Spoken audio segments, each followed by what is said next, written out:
In the southeast corner of San Francisco, Potrero Hill looks out over San Francisco Bay.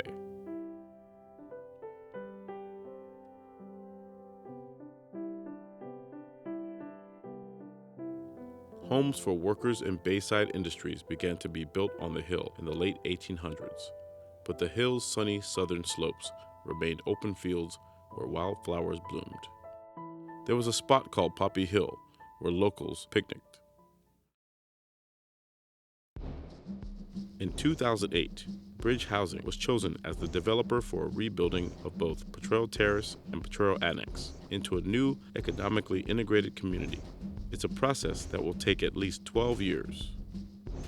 As we imagine the future in that new community, it's a good time to hear a story we haven't heard before. The story of 70 years of Potrero Hill's public housing, told by the people who live there.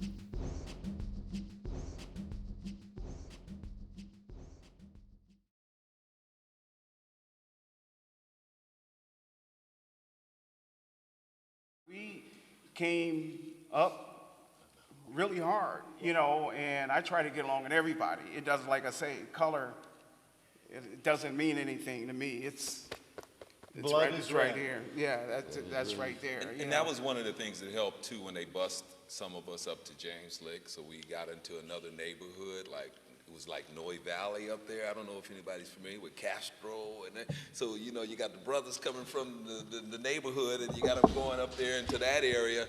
It sort of broadened our horizon in dealing with people. Yeah, it's Miss Brown. And that was on Missouri Street. Look how tiny she was. The back door. Yeah, when she said something, boy, all the stuff guys got quiet. They go Miss Brown. We were calling each other's names. We didn't know what the hell we were saying. We were too young, right? And she heard it. She came downstairs and she said, "What color is your skin?" to me. And I said, "White." And she said, "What color is your skin?" Back then it was brown. That black wasn't terminology. She goes, "What color is your blood?" I said, "Red." Asked George. George said, "Red." So she goes, "There is no difference then. There's no difference. All our blood is red. So color doesn't mean anything."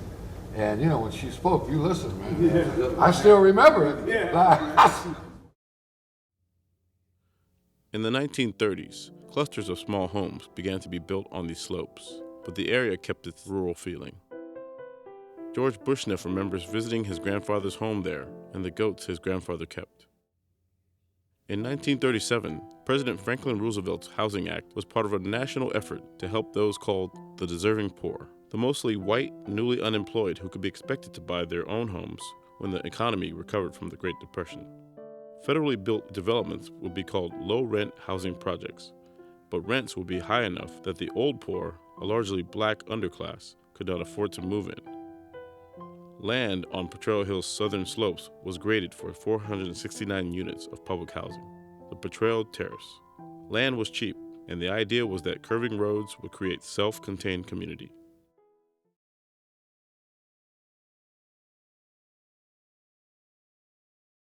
Yes. That's George's invention. No.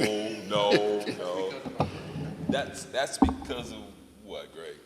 We came up with that name because we wanted to have a unique name. Yeah.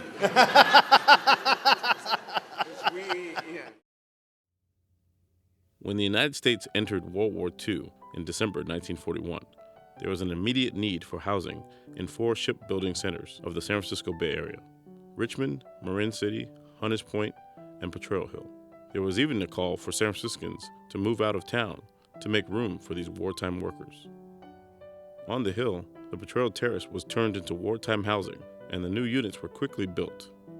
The Potrero Annex, 137 units intended as temporary at 22nd and Missouri.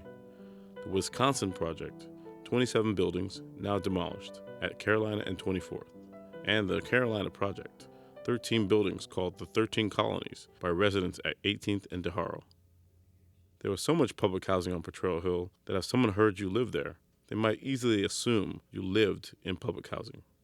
The war workforce more than doubled on Potrero Hill between 1941 and 1945.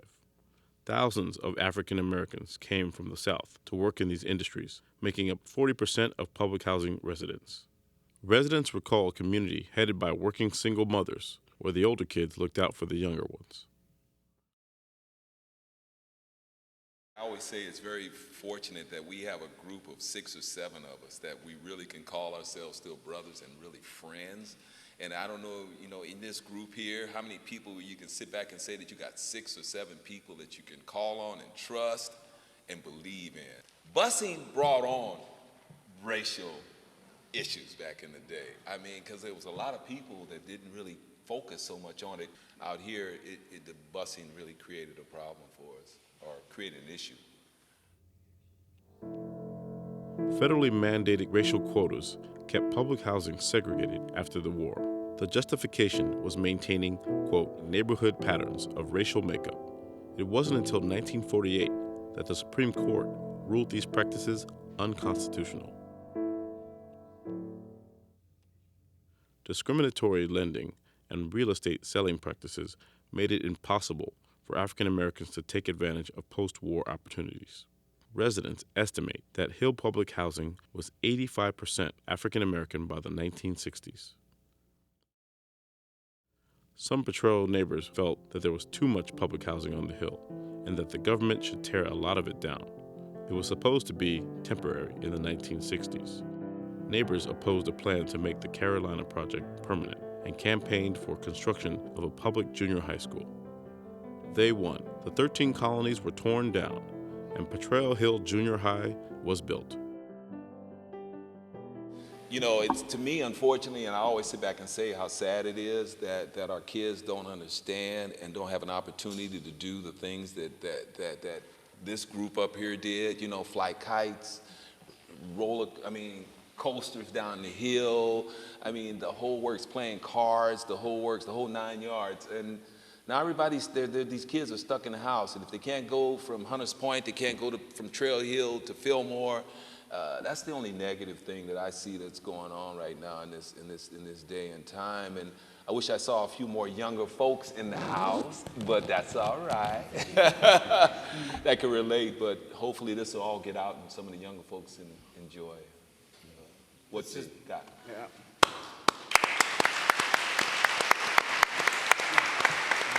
Thank you.